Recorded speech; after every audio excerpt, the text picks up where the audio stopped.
महत्त्वाच्या बातम्यांचा वेगवान आढावा घेऊया 9 सेकंदात बातमी। बीडच्या शिरूर इथल्या गहिनीनाथ गडावरती नारळी सप्ताहाचा कार्यक्रम मुख्यमंत्री फडणवीस उपस्थित राहणार आहेत। पंकजा मुंडे आणि सुरेश धस हे एकाच व्यासपीठावरती येतील। धनंजय मुंडेंच्या बालेकिल्ल्यामध्ये आज शरद पवारांच्या राष्ट्रवादीची महत्त्वाची बैठक। स्थानिक स्वराज्य संस्थांच्या निवडणुकांच्या पार्श्वभूमीवर शरद पवार पक्षाकडून मुंडेंना आव्हान देण्याची तयारी। पुणे जिल्हा नियोजन समितीच्या 25 एप्रिलला होणाऱ्या बैठकीसाठी सुप्रिया सुळे उपस्थित राहणार नाहीत। दिल्लीमध्ये इन्कम टॅक्स बिलाची बैठक असल्यामुळे पालकमंत्री अजित पवार यांना पत्र लिहून केली माहिती। निधी वाटपावरून महायुतीमध्ये पुन्हा एकदा नाराजी समोर। हदगावचे आमदार बाबूराव कदमांचा मंत्री अतुल सावे यांच्या जिल्हा दौऱ्याला विरोध आहे। मतदारसंघामधल्या कामांना शिफारशी विना मंजुरी देत असल्याचा आरोप आहे। तर राज्यमंत्री मेघना बोर्डीकर सुद्धा सावेंवरती नाराज।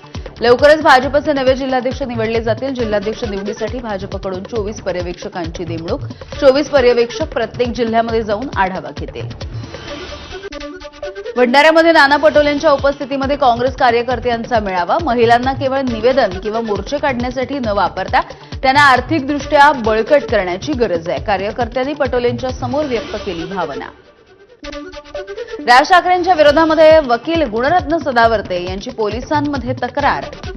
राज ठाकरे हे शाळांना टार्गेट करत असल्याचा सदावर्तेंचा आरोप आहे। हिंदी ही आपली राष्ट्रभाषा, त्यामुळे हिंदी भाषा आली पाहिजे, मंत्री गिरीश महाजन यांचं वक्तव्य। अधिकृतपणे हिंदीला राष्ट्रभाषेचा दर्जा देण्यात आलेला नाही, मग हिंदी भाषेची सक्ती कशासाठी? जितेंद्र आव्हाड यांचा सरकारला सवाल। किरीट सोमय्या आज भांडूपच्या भागामध्ये मशिदीवरच्या भोंग्यांचा आवाज मोजणार। मात्र आवाज मोजण्यावरती सोमय्यांना पोलिसांचा मनाई हुकूम। या संदर्भामध्ये संध्याकाळी 5 वाजता सोमय्या भांडूप पोलीस ठाण्यामध्ये जाणार आहेत।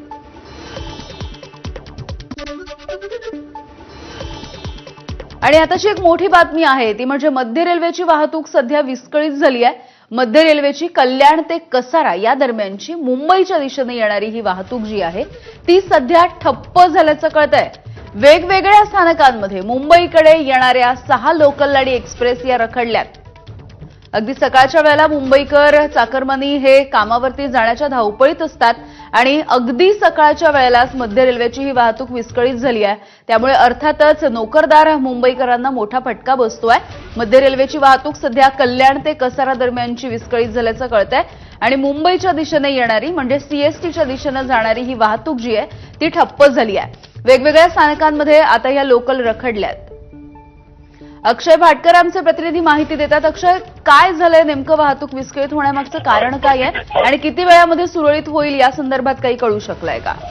अजूनही या संदर्भात माहिती मिळत नाहीये की कधीपर्यंत ही वाहतूक सुरू होईल। मात्र असं सांगितलं जातं की 4:15 सकाळी 4:15च्या दरम्यान एक रेल्वे ट्रॅकच्या बाजूला एक कन्स्ट्रक्शनचं काम सुरू होतं, ज्या ठिकाणी पोकलेनचा वापर करून तिथे काम सुरू होतं आणि या पोकलेनचा धक्का जो आहे काम करत असताना तर मध्य रेल्वेच्या सिग्नल यंत्रणेला लागलेला आहे आणि त्यामुळे सिग्नल यंत्रणेची जी केबल्स आहेत त्या तुटल्या आहेत आणि याचाच फटका पूर्ण वाहतुकीला बसलाय। खडवली आणि सिटवाच्या दरम्यान ही दुर्घटना झालेली आहे आणि त्यामुळे संपूर्णच म्हणजे कसारावरून कल्याणकडे येणारी संपूर्ण वाहतूक जी आहे ती सध्या ठप्प आहे। एकही लोकल ती एक्सप्रेस ही मुंबईत येऊ शकत नाहीये आणि याचा खूप मोठा फटका हा उत्तर भारतातून मुंबईत येणाऱ्या सकाळच्या ज्या एक्सप्रेस आहेत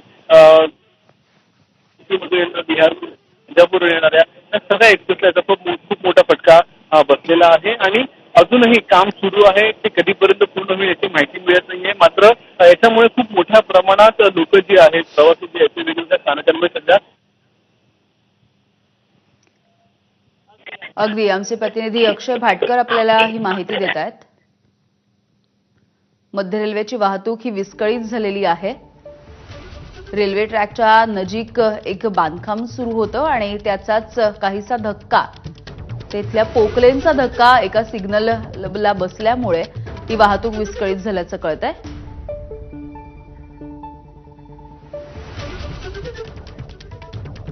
आणि पुन्हा एकदा बातम्यांचा वेगवान आढावा घेऊयात 9 सेकंदात बातमी। यवतमाळ जिल्ह्यामधल्या कारेगाव बेड्यावरती पाण्यासाठी महिलांचा जीवघेणा संघर्ष एबीपी माझाच्या कॅमेऱ्यामध्ये चित्रित झालेला आहे। महाराष्ट्रामधलं हे भीषण वास्तव आता समोर आलंय। गेल्या काही वर्षांमध्ये 6 जणांचा पाण्यासाठी मृत्यू झाल्याचा यवतमाळच्या कारेगावच्या पारधी पाड्यावरील लोकांचा दावा आहे. रोज हंडाभर पाण्यासाठी धोका पत्करावा लागतोय. तनिषा भिसे मृत्यू प्रकरणी ससून रुग्णालयाचा अहवाल. इंदिरा आयव्हीएफमध्ये 4 ते 5 दिवस दाखल करणं चुकीचं आहे. तब्येतीत सुधारणा होत नसताना दुसऱ्या रुग्णालयामध्ये पाठवणं गरजेचं होतं. तसं न करता सूर्या रुग्णालयामध्ये नेलं. चौकशी समितीच्या तपासाचा निष्कर्ष. तनिषा भिसे मृत्यू प्रकरणी पोलिसांनी ससून रुग्णालयाला पाठवलं पत्र. डॉक्टर सुश्रुत घैसास यांच्या भूमिकेविषयी विस्तृत माहिती द्या, पोलिसांची मागणी. अहवालामध्ये ठोस निष्कर्ष नसल्याने तुर्तास मंगेशकर रुग्णालयाला दिलासा. लाडक्या बहिणींना सुरक्षा देण्यामध्ये सरकार अपयशी. ठाकरेंच्या शिवसेनेच्या प्रवक्त्या जयश्री शेळके यांची बीडमधल्या महिला वकिलाला झालेल्या मारहाणीवरती प्रतिक्रिया.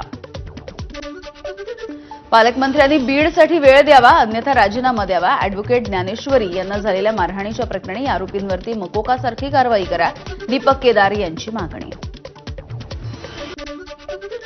नाशिकच्या दगडफेकीच्या प्रकरणामधील 30 पेक्षा अधिक संशयित आरोपींची पोलीस कोठडीची मुदत आज संपणार आहे. सर्व आरोपींना न्यायालयामध्ये आज हजर केलं जाईल. रणजित कासलेला अॅट्रॉसिटीच्या गुन्ह्यामध्ये कोर्टाकडून 3 दिवसांची पोलीस कोठडी. कासलेला पुण्यामधून ताब्यात घेण्यात आलं होतं.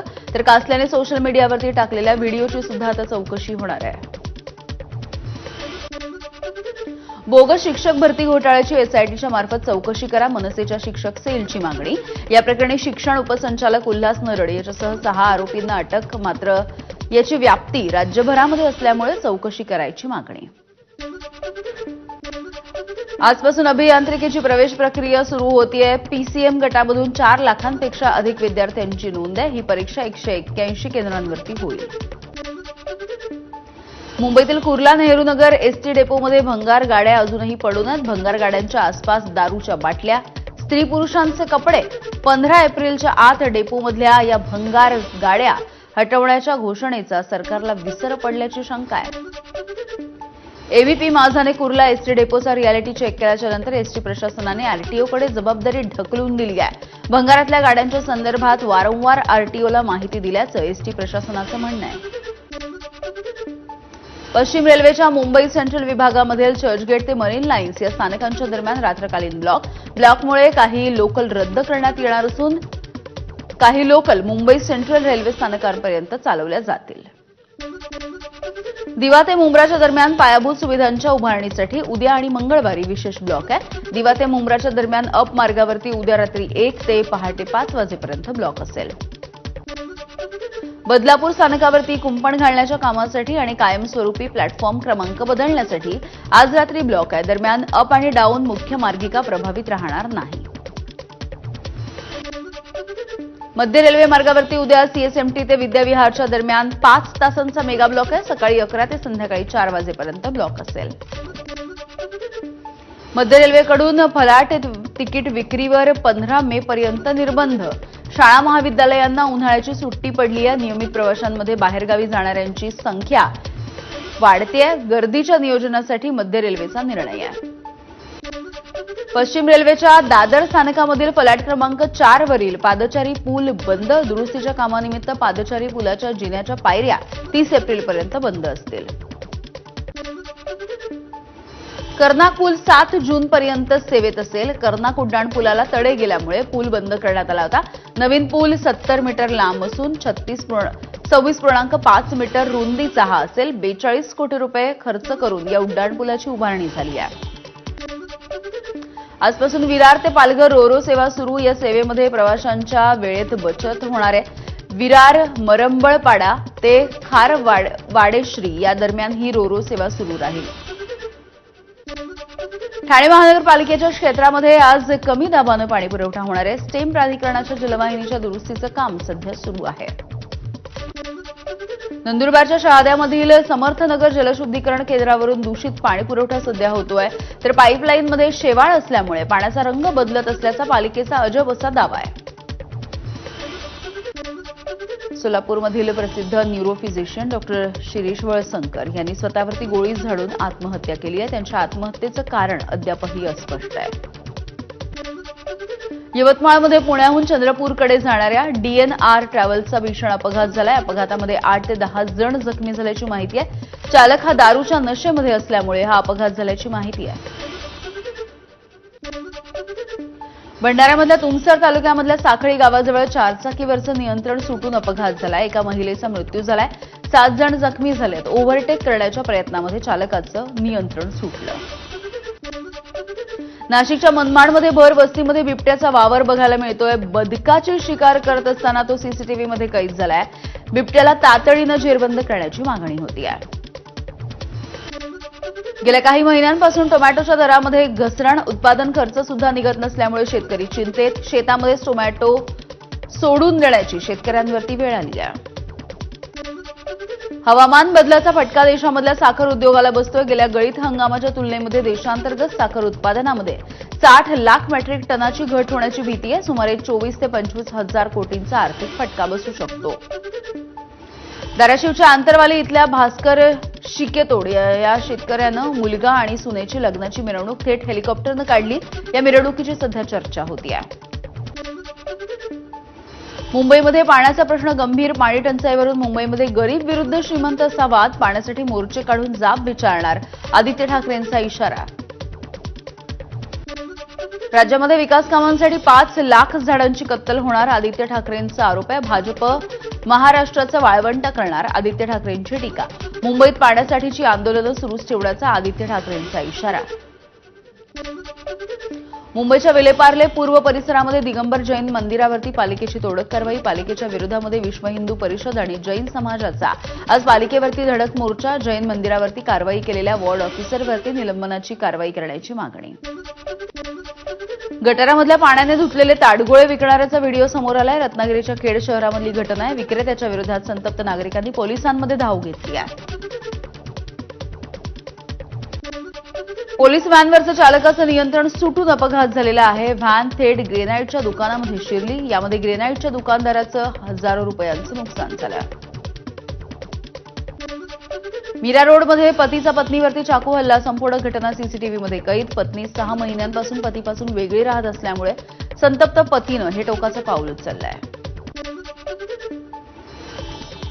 पुण्यामधल्या धायरी भागामध्ये प्लास्टिकची बंदूक दाखवून ज्वेलरच्या दुकानावरती दरोडा. 3ही आरोपींना अटक. 3 दिवसांपूर्वी दरोडेखोरांनी 25 ते 30 तोळे सोनं लुटलं होतं. पुण्यामधल्या कोंढवा भागामध्ये दहशत माजवणाऱ्या आरोपींना 12 तासामध्ये पोलिसांनी बेड्या ठोकल्या. ज्या ठिकाणी गाड्यांची तोडफोड केली त्याच ठिकाणी पोलिसांनी आरोपींची धिंड काढली. धाराशिवमधील साखर कारखान्यामध्ये 1 कोटी 10 लाख रुपयांची ऑनलाईन फसवणूक. राष्ट्रवादी शरद पवार पक्षाचे माढाचे आमदार अभिजित पाटील यांच्या साखर कारखान्यामध्ये फसवणूक झाली आहे. धाराशिव सायबर पोलिसांमध्ये फसवणुकीचा गुन्हा दाखल झाला. बीड जिल्ह्यामधील माजी सरपंचाचा मंत्रालयासमोर आत्मदहनाचा प्रयत्न. पोलिसांनी वेळीच पकडल्यामुळे अनर्थ टळला.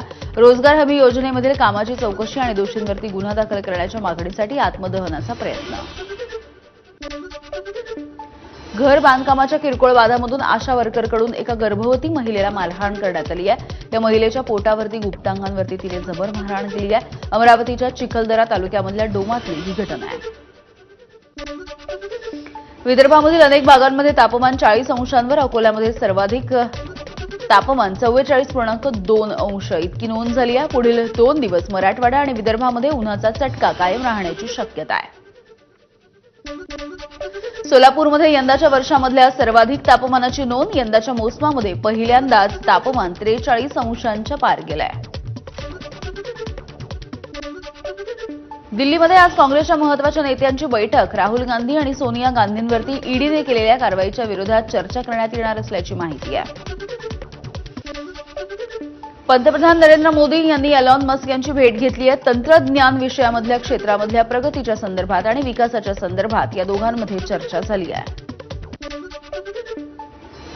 मेहुल चोक्सी हा भारतीय नागरिक आहे की अन्य देशाचा नागरिक आहे? उच्च न्यायालयाची ईडीला विचारणा. चोक्सी याच्याकडे भारतीय आणि अँटिग्वा असं दुहेरी नागरिकत्व आहे आणि त्यामुळे भूमिका स्पष्ट करण्याचे आदेश देण्यात आलेले आहेत. 26/11च्या हल्ल्याचा आरोपी तहव्वूर राणाकडून नॉनव्हेज जेवणाची मागणी. मात्र जेल प्रशासनाकडून नियमाप्रमाणे त्याला व्हेज जेवण दिलं जात आहे. मुंबई अहमदाबाद बुलेट ट्रेन प्रकल्पाला गती. या मार्गावरती चाचणीसाठी जपानमधून 2 अत्याधुनिक बुलेट ट्रेन लवकरच भारतात. 2026च्या सुरुवातीला शिंकनसेन बुलेट ट्रेन चाचणीसाठी भारतामध्ये येणार आहे. 17 वर्षीय पत्नीकडून प्रियकराच्या मदतीनं पतीची निर्घृणपणे हत्या. मध्य प्रदेशातल्या बुरहाणपूरमधली धक्कादायक घटना आहे. फोडलेल्या बियरच्या बाटलीनं पतीवरती 36 वेळा वार करण्यात आले. प्रियकर, पत्नी आणि 2 मित्रांना पोलिसांनी अटक केली आहे. दिल्लीमधल्या मुस्तफाबादमध्ये 4 मजली इमारत कोसळली आणि 4 जणांचा मृत्यू